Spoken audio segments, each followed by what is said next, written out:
Hello students, good morning. This is Savai Parmar and I welcome back to all of you on our YouTube channel. जैसा कि अपन ने last की class में पढ़ा था कि 3 chapters first, second and third अपन ने कंप्लीट कर दिए थे और आज अपना चैप्टर है चैप्टर नंबर 4 पादप जनन की विशिष्ट विधियां, special method of plant reproduction. अपन ने लास्ट चैप्टर में पढ़ा कि सेक्सुअल रिप्रोडक्शन क्या होता है, कैसे मेल गैमेट बनता है, कैसे फीमेल गैमेट बनता है, दोनों फ्यूज होते हैं और फर्टिलाइजेशन होता है। इनके अलावा भी कुछ और मेथड्स होते हैं जो प्लांट्स के अंदर पाए जाते हैं, जो कुछ इस प्रकार से हैं। फर्स्ट,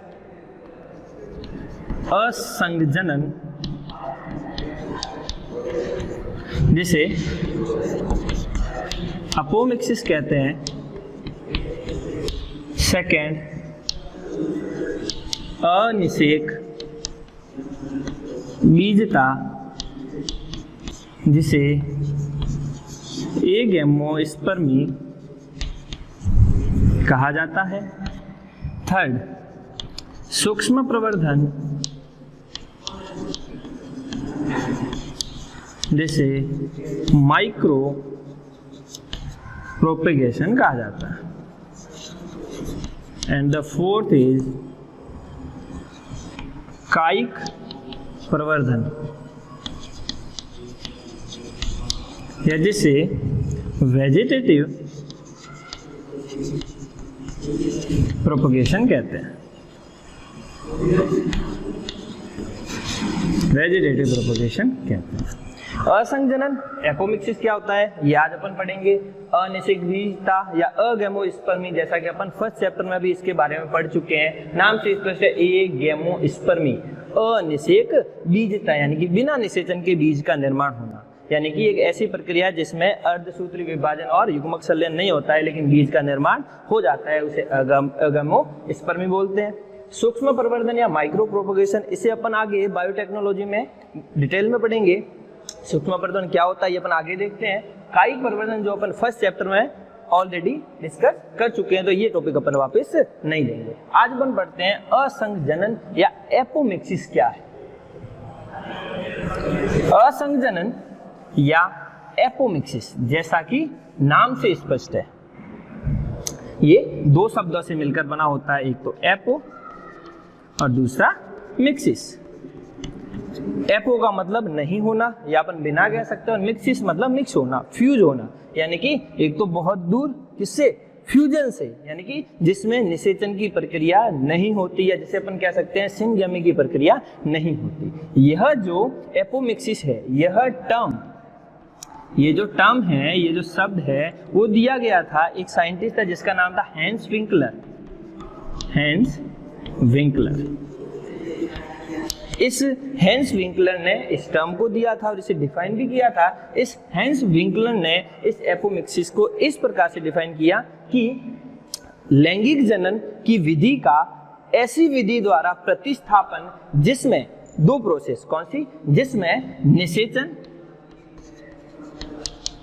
यानी कि फर्टिलाइजेशन कह सकते हैं, फ्यूजन कह सकते हैं, जिसमें निषेचन एवं मियोसिस यानी कि अर्धसूत्री विभाजन, अर्धसूत्री विभाजन नहीं होता हो, यानी कि लैंगिक जनन की विधि का एक ऐसी विधि द्वारा प्रतिस्थापन जिसमें निषेचन यानी फर्टिलाइजेशन एंड अर्धसूत्री विभाजन की प्रक्रिया नहीं होती है, उसे क्या बोला जाता है, एपोमिक्सिस। ये एक प्रकार का अलैंगिक जनन है जो लैंगिक जनन को प्रतिस्थापित करता है। अगर ऐसा बोले कि रिप्लेसमेंट कह सकते हैं, सब्स्टिट्यूशन कह सकते हैं, या मिमिक्स कह सकते हैं, यानी कि रिप्लेसमेंट और substitution of sexual reproduction by a method in which fertilization, और अपन कह सकते हैं सिनगेमी एंड मियोसिस यानी reduction division does not takes place, जिसमें निषेचन और अर्धसूत्री विभाजन की प्रक्रियाएं नहीं होती हैं, उसे क्या बोला जाता है, एपोमिक्सिस। ये जो एपोमिक्सिस है वो मेनली 2 टाइप का हो सकता है। कैसे, देखना इधर,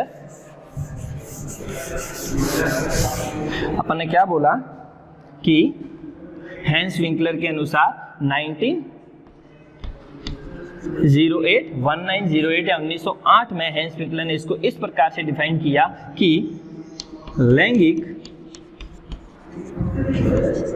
जनन का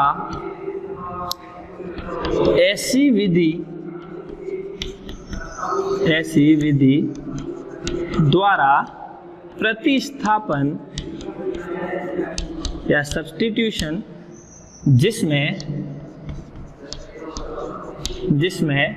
फ्यूजन या सिनगेमी कह सकते हैं, जिसमें निषेचन या सत्य निषेचन कह सकते हैं, जिसमें निषेचन एवं रिडक्शन डिवीजन या अर्धसूत्री विभाजन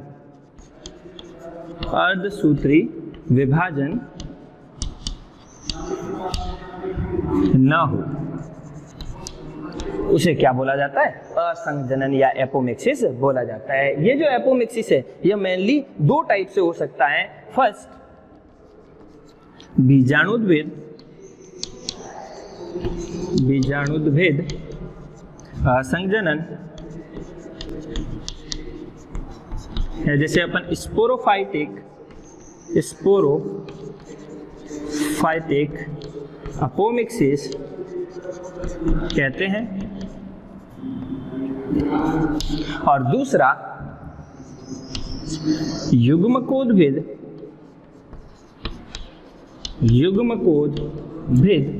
असंजनन,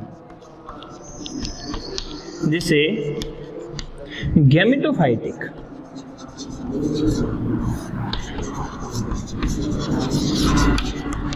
अपोमिक्सिस कहा जा सकता है। अब बीजाणुद्भिद और युग्मकोद्भिद, जैसा कि नाम से स्पष्ट है, बीजाणुद्भिद स्पोरोफाइटिक यानी कि ये कैसे होते हैं 2n, और युग्मकोद्भिद यानी कि ये कैसी होती है n। तो किस प्रकार से है? यदि भ्रूण का निर्माण इस ओव्यूल के किसी द्विगुणित उत्तक से हो, यानी कि इस स्पोरोफाइटिक और इस गैमेटोफाइटिक को समझने के लिए अपन को वापस ओव्यूल की संरचना पढ़नी जरूरी है, क्योंकि एम्ब्रियो का फॉर्मेशन इससे होता है। देखना इधर बीच में अपना भ्रूण कोश या जिसको एम्ब्रियो सैक बोलते हैं, जिसमें नीचे सिनर्जिड सेल, ऊपर एग सेल, बीच में सेंट्रल न्यूक्लियाई और ऊपर एंटीपोडल सेल। बाहर की तरफ पेरेन्काइमेटस टिश्यू है जिसे न्यूक्लियस बोला जाता है, और बाहर की तरफ दो इंटेग्यूमेंट है जिसे आउटर और इनर इंटेग्यूमेंट या अध्यावरण बोला जाता है। ये जो इंटेग्यूमेंट है ये 2n या द्विगुणित उत्तक होते हैं। ये जो न्यूक्लियस है ये भी द्विगुणित उत्तक होता है। बीच वाला जो एम्ब्रियो सैक है ये किससे बनता है? मेगास्पोर से बनता है। और मेगास्पोर किससे बनता है? मेगास्पोर मदर सेल में मियोसिस होता है, जिससे 4 मेगास्पोर बनते हैं। एक एक्टिव रहता है और बाकी डिजेनरेट हो जाते हैं, और वो एक्टिव मेगास्पोर आगे चल करके एम्ब्रियो सैक का फॉर्मेशन करता है। तो एम्ब्रियो सैक कैसा हुआ? n हुआ, अगुणित हुआ। इसकी प्रत्येक सेल भी कैसी हुई? अगुणित हुई। यानी कि यदि भ्रूण का निर्माण इस ओव्यूल के या बीजांड के किसी द्विगुणित उत्तक से हो, द्विगुणित उत्तक कौन से? इंटेग्यूमेंट यानी कि अध्यावरण कह सकते हैं, और न्यूक्लियस यानी कि बीजांड का कह सकते हैं। तो इनसे अगर क्या हो, भ्रूण का निर्माण हो, तो उसे बीजाणुद्भिद कहा जा सकता है। और युग्मकोद्भिद मतलब कि इस अगुणित भ्रूण कोश की किसी अगुणित कोशिका से अगर भ्रूण का निर्माण हो तो उसे युग्मकोद्भिद बोला जाता है। और अगुणित कोशिका कौन सी हो सकती है? अंड कोशिका हो सकती है, सिनर्जिड कोशिका हो सकती है, एंटीपोडल सेल हो सकती है। तो ये एपोमिक्सिस और एपोमिक्सिस के दो प्रकार। एक साइंटिस्ट है जिनका नाम प्रोफेसर पंचानन महेश्वरी, सुना होगा आपने, प्रोफेसर पंचानन महेश्वरी बहुत बड़े भ्रूणिकी विज्ञानवेत्ता है, जिसको पैलियोबोटनिस्ट कहा जा सकता है,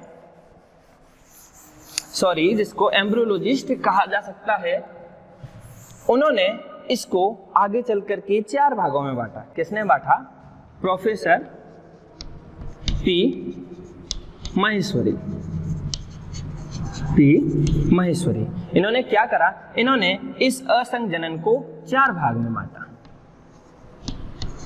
इसके 4 प्रकार बताए। पहला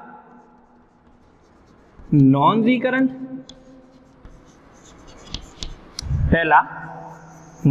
रिकरेंट या जिसको अनावृत्ति असंजनन भी बोला गया। दूसरा रिकरेंट, जिसको पुनरावृत्ति असंजनन बोला गया। तीसरा अपस्थानिक भ्रूणता या जिसको एडवेंटिव एम्ब्रियोनी कहा गया। और चौथा कायिक असंजनन, जिसको वेजिटेटिव अपोमिक्सिस कहा गया। ओके, ये क्या होते हैं? नॉन रिकरेंट या अनावृत्तीय असंजनन, रिकरेंट यानी पुनरावर्ती असंजनन, अपस्थानिक भ्रूणता एडवेंटिव एम्ब्रियोनी, और कायिक असंजनन वेजिटेटिव अपोमिक्सिस। ये क्या होते हैं? एक एक करके अपन पढ़ते हैं। फर्स्ट अपना आता है नॉन रिकरेंट या जिसको क्या कहते हैं? अनावृत्ति असंजनन। नॉन रिकरेंट या जिसको अनावृत्ति कहते हैं, इसमें क्या होता है? अर्धसूत्री विभाजन तो होता है लेकिन निषेचन नहीं होता है। अर्धसूत्री विभाजन किस में होगा? जैसे देखना इधर अपने पास में क्या है? Embryo sac. कैसा है? एन। ये एम्ब्रियो सेक किससे बना? ये एम्ब्रियो सेक बना मेगास्पोर से।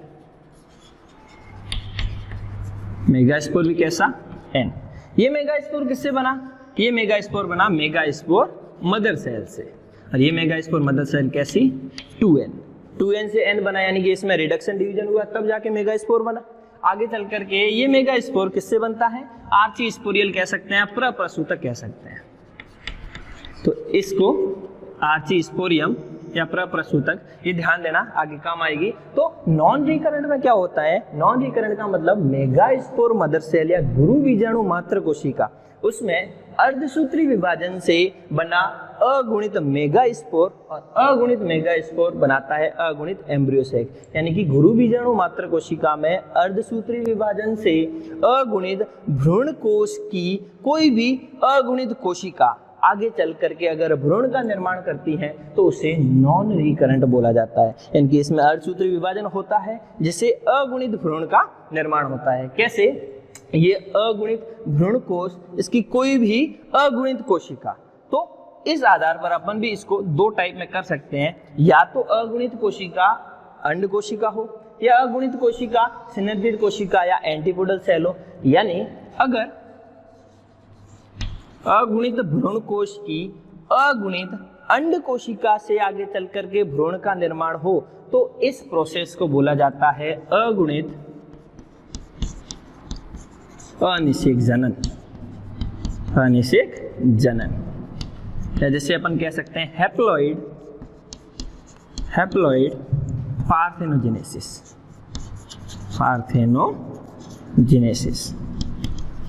और दूसरा, अगर एक सेल के अलावा किसी और अगुणित कोशिका से भ्रूण का निर्माण हो, कौन सी हो सकती है? वो सिनर्जिड हो सकती है और वो एंटीपोडल हो सकती है। तो अगर इनसे हो किसका निर्माण? भ्रूण का निर्माण, तो उसे कहा जाता है अगुणित अपयुग्मन, या अपन कह सकते हैं हैप्लॉइड एपोगैमी। यानी कि अगर भ्रूण का निर्माण अंड कोशिका से हो तो उसे बोला जाता है अगुणित अनिषेक जनन या हैप्लॉइड पार्थेनोजेनेसिस, और सिनर्जिड या एंटीपोडल सेल से हो तो उसे अगुणित अपयुग्मन या हैप्लॉइड एपोगैमी के नाम से जाना जाता है। ये जो प्रोसेस है, इसे एक साइंटिस्ट था जिसका नाम था जॉर्ज जेनसन। इस जॉर्ज जेनसन ने 1928 के अंदर इसे खोजा था या इसके बारे में पता लगाया था। और ये वाली जो कंडीशन है ये अपन को मक्का के अंदर यानी मेज के अंदर और दतूरे के अंदर अपन को देखने को मिल सकती है। तो फर्स्ट नॉन रिकरेंट यानी कि इसके अंदर मियोसिस होगा। किसमें होगा? मेगास्पोर मदर सेल में होगा। इसमें मियोसिस से मेगास्पोर बनेंगे, मेगास्पोर से अगुणित हैप्लॉइड एम्ब्रियो सेक बनेगा जिसकी कोई भी कोशिका आगे चल करके भ्रूण का निर्माण कर सकती है।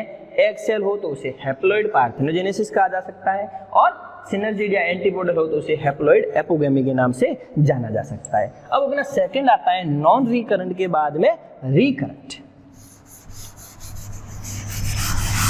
नॉन रिकरेंट के बाद में अपने पास में सेकंड आता है रिकरेंट, जिसे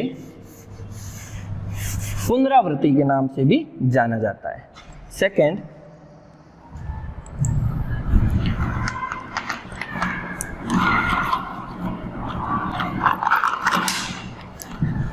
सेकेंड रिकरेंट, अपोमिक्सिस या पुनरावर्ती। दोनों में ही भ्रूण का निर्माण होता है, लेकिन फर्क क्या है?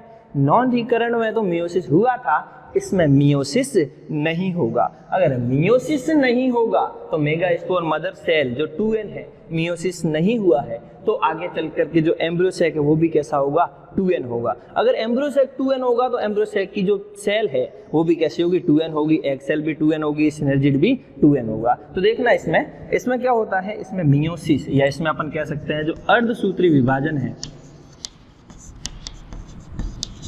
अर्धसूत्री विभाजन है वो नहीं होता है। यानी गुरु बीजाणु मात्र कोशिका में मेगास्पोर मदर सेल में अर्धसूत्री विभाजन नहीं होता है, जिससे द्विगुणित एम्ब्रियो सैक या द्विगुणित भ्रूणकोश बनता है। और इस द्विगुणित भ्रूणकोश की जो सेल्स है वो क्या करती हैं? आगे चल करके भ्रूण का निर्माण करती है। ये जो रिकरेंट है इसको आगे चल करके दो भागों में बांटा गया है। पहला जनन अपबीजाणुता, जिसे अपन कह सकते हैं जनरेटिव एपोस्पोरी, और दूसरा कायिक अपबीजाणुता। कायिक अपबीजाणुता है जिसको वेजिटेटिव एपोस्पोरी कहा जाता है। अब ये क्या है? ध्यान देना इधर, जनन अपबीजाणुता और कायिक अपबीजाणुता। जनन अपबीजाणुता का मतलब मेगास्पोर मदर सेल में मियोसिस नहीं होगा, अर्धसूत्री विभाजन नहीं होगा, जिससे एम्ब्रियो सैक कैसा बन जाएगा? 2n। और इस द्विगुणित एम्ब्रियो सैक की कोई भी कोशिका आगे चल करके अगर भ्रूण का निर्माण करें तो उसे बोला जाता है जनन अपबीजाणुता। यानी कि 2n मेगास्पोर मदर सेल से 2n एम्ब्रियो सैक बना, जिसकी प्रत्येक सेल एग सेल भी हो सकती है और सिनर्जिड एंटीपोडल भी हो सकती है, जैसा अपन ने नॉन रिकरेंट में पढ़ा था। और वो आगे चल करके 2n यानी द्विगुणित भ्रूण का निर्माण करता है। कायिक अपबीजाणुता वेजिटेटिव एपोस्पोरी, यानी कि अगर इस मेगास्पोर मदर सेल में क्या होता है? मियोसिस नहीं होता है, तो इसकी जो द्विगुणित कोशिकाएं हैं या द्विगुणित उत्तक हैं, कौन कौन से? इंटेग्यूमेंट और न्यूसिलस, यानी बीजांडकाय और आगे चलकर बीजांडकाय और अपने इंटेग्यूमेंट या अध्यावरण है, ये आगे चल करके द्विगुणित एम्ब्रियो सैक का फॉर्मेशन करते हैं, द्विगुणित भ्रूणकोश का फॉर्मेशन करते हैं। और ये द्विगुणित भ्रूणकोश आगे चल करके भ्रूण का फॉर्मेशन करता है, तो उसे बोला जाता है कायिक अपबीजाणुता। वापस रिपीट कर रहा हूं कि जो न्यूसिलस और इंटेग्यूमेंट है, बीजांडकाय और अध्यावरण है, ये आगे चल करके द्विगुणित एम्ब्रियो सैक का फॉर्मेशन करेंगे। एम्ब्रियो सैक मतलब भ्रूणकोश का फॉर्मेशन करेंगे। और ये द्विगुणित भ्रूणकोश की कोई भी कोशिका आगे चल करके क्या करती है, या ये जो द्विगुणित भ्रूणकोश है ये आगे चल करके भ्रूण का निर्माण करता है, तो इसे बोला जाता है क्या? कायिक अपबीजाणुता। Got it? फर्स्ट अपना असंजनन, असंजनन के अंदर non recurrent, second recurrent, third अपना आ जाता है क्या? अपस्थानिक भ्रूणता। थर्ड कौन सा? अपस्थानिक भ्रूणता, या जिसे अपन ने क्या बोला था? एडवेंटिव एम्ब्रियोनी बोला था। इसमें क्या होगा? वही बीजाणु द्विविध असंजनन की तरह। इसमें क्या होगा? इसमें होगा कि जो इंटेग्यूमेंट है और जो न्यूसिलस है ये सीधे ही भ्रूण का निर्माण करते हैं। देखना, कायिक अपबीजाणुता और अपस्थानिक भ्रूणता में क्या फर्क है? इसमें तो क्या होता है कि जो इंटेग्यूमेंट और न्यूसिलस है वो आगे चल करके द्विगुणित भ्रूणकोश का निर्माण करेंगे, और वो द्विगुणित भ्रूणकोश आगे चल करके क्या करेगा? भ्रूण का निर्माण करेगा। लेकिन इसमें यह है कि सीधे ही न्यूसिलस और इंटेग्यूमेंट सीधे ही भ्रूण का निर्माण कर देते हैं, जिसे बोला जाता है अपस्थानिक भ्रूणता। और फोर्थ आता है अपना कायिक असंजनन। कायिक असंजनन यानी कि जिसको वेजिटेटिव एपोमिक्सिस बोला जाता है। इसमें क्या होता है कि जो पुष्प होते हैं उनकी जगह पर पत्र प्रकलिकाएं निकल आती हैं और वो पत्र प्रकलिकाएं पौधे के ऊपर ही रह करके अंकुरित हो जाती हैं, जो नए पौधे के रूप में जन्म ले लेती है। इसे बोला जाता है कायिक बीजाणुता। तो ये अपना असंजनन या एपोमिक्सिस का जो टॉपिक है वो कंप्लीट होता है। सेकेंड, अनिषेक जनन, एगेमोस्पर्मी, जैसा कि नाम से स्पष्ट है, बिना निषेचन बिना युग्मक संलयन के बीज का निर्माण होना या भ्रूण का निर्माण होना एगेमोस्पर्मी कहलाता है। थर्ड आता है सूक्ष्म प्रवर्धन। इस चीज को ध्यान देना, सूक्ष्म प्रवर्धन या माइक्रो प्रोपोगेशन क्या है।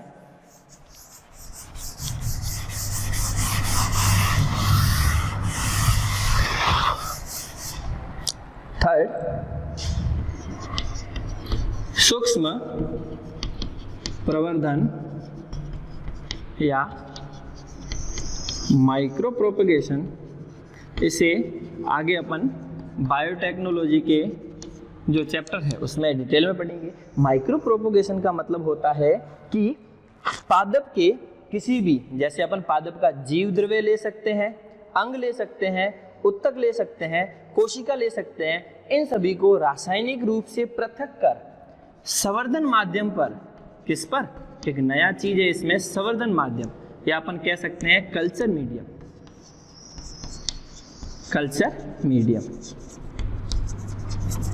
यानी कि अगर अपन बाहर की तरफ देखें तो इन्वायरमेंट में अपने आप पौधे उगते हैं। जैसे कि अपन बबुल की बात करें तो उनको पोषण या न्यूट्रिशन कैसे प्रोवाइड होता है, सॉइल से प्रोवाइड होता है। तो अगर अपन लैब में पौधे को बनाएं तो उसको अपन न्यूट्रिशन कैसे प्रोवाइड करेंगे, कल्चर मीडियम बना करके, संवर्धन माध्यम बना करके अपन पौधे को न्यूट्रिशन प्रोवाइड करवा सकते हैं। तो माइक्रो प्रोपगेशन के अंदर यही है कि पादप के किसी भी अंग, उत्तक, कोशिका या जीव द्रव्य, इनको रासायनिक रूप से पृथक कर उसको संवर्धन माध्यम पर संवर्धित करना। लेकिन इसके लिए रिक्वायरमेंट है कि जो कंडीशंस है वो टोटली निर्जमीकृत होनी चाहिए, यानी कि स्टेरिलाइज्ड होनी चाहिए, यानी कि किसी भी फंगस, बैक्टीरिया, वायरस का इफेक्ट नहीं पड़ना चाहिए। और जो भी कंडीशंस है, जैसे कि टेम्परेचर कह दो, ह्यूमिडिटी कह दो, ये सारी की सारी कंट्रोल रहती है। यानी कि पूर्णतया नियंत्रित एवं निर्जमीकृत अवस्थाओं में पादप के किसी भी अंग, उत्तक, कोशिका या जीव द्रव्य को संवर्धन माध्यम पर संवर्धित किया जाता है तथा पादपों का निर्माण किया जाता है। इसे बोला जाता है माइक्रो प्रोपगेशन। इसमें क्या प्रोसेस रहती है, सारी की सारी जो कंडीशन है वो कंट्रोल्ड है, स्टेरिलाइज्ड है। तो इसमें सबसे पहले निर्माण होता है प्ररोह का, प्ररोह के बाद में निर्माण होता है जड़ का।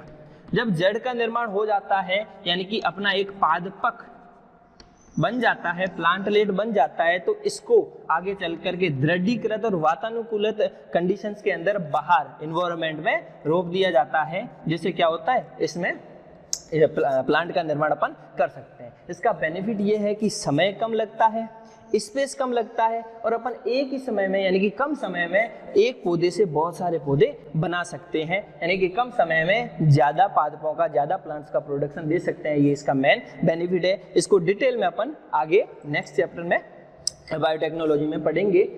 फर्स्ट अपना असंजनन एपोमिक्सिस, सेकेंड अनिषेक बीजता या एगेमोस्पर्मी, थर्ड सूक्ष्म प्रवर्धन या माइक्रो प्रोपोगेशन और फोर्थ अपना आता है वेजिटेटिव प्रोपोगेशन, जो अपन ने ऑलरेडी फर्स्ट चैप्टर के अंदर कर रखा है। तो ये कुछ टॉपिक थे, कुछ मेथड थे जो प्लांट रिप्रोडक्शन के अंदर या स्पेशल मेथड से जो अपन ने आज किए। इसके अलावा एक और टॉपिक बचता है जिसको पॉली एम्ब्रियोनी, पॉली एम्ब्रियोनी या बहुभ्रूणता कहते हैं। जैसा कि नाम से स्पष्ट है, बहुत सारे भ्रूण। और अपन ने पढ़ रखा है कि बहुभ्रूणता एक ऐसा प्लांट ग्रुप है जिसका ये स्पेशल कैरेक्टर है। और वो कौन सा है, वो है जिम्नोस्पर्म, जिम्नोस्पर्म। और इस टॉपिक को अपन कल करेंगे। Thank you very much.